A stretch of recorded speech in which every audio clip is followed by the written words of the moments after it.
नाम मुनासिब खान है। हमारा ताल्लुक गरीबाबाद नंबर 2 से कई गेट के साथ जो इलाका है दलजाक रोड पर इसी के साथ हैं।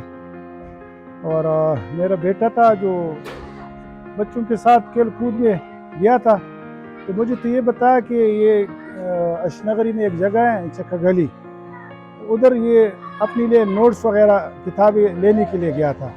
तो रास्ते में ये हल्ला गुल्ला शुरू हुआ, तो फिर ये आती हुई पुलिस के हाथ आया। हालांकि वो तो छोटा बच्चा है, उसका उम्र 14-15 साल है।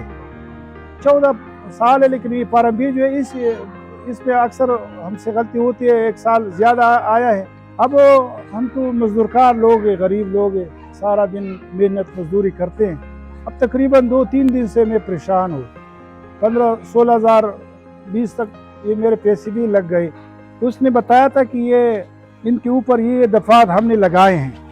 तो फिर मैं गया, जब अदालत में उनको वकील के साथ बात किया और उनमें ज़मानत करवाई। जब इसने रिहाई दी असर के बाद हम ये सेंट्रल जेल में गए, तो उसने कहा कि ये तो चलो इसमें रिहाई तो हो गई, लेकिन इसके ऊपर 3 MPO है, उसमें आपने उसके लिए रास्ता निकाल दे, उसके लिए कुछ कर लो।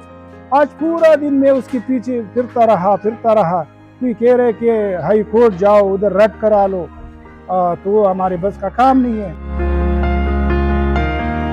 हमारा तो किसी ग्रुप से ताल्लुक नहीं है। अगर आप इस पूरे महल्ले में फिर कर पूछ ले, तो हमारा ताल्लुक तो तबलीग जमात वालों के साथ है। और तबलीग जमात वाली तो किसी पार्टी को हाथ नहीं लगा लेते।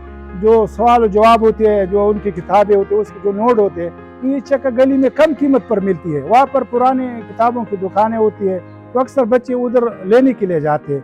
तो ये भी मुझे तो ये बताया कि मैं उधर गया था, तो वो रास्ते में पुलिस के हाथ आया था। तो अब पता नहीं कि मोबाइल वालों ने पकड़ा है ऐसे कोई, तो उसका उम्र भी, उस तस्वीर भी देख ले, उम्र भी देख ले, और उसका शान शौकत, तो हिफ्ज़ का तालिब इल्म है। 18 पारे उसने हिफ्ज़ करवाए, 8 जमात में पढ़ता है। ऐसा शरारती बच्चा भी नहीं है कि मैं आपको बताऊं कि ये छोटी उम्र का है।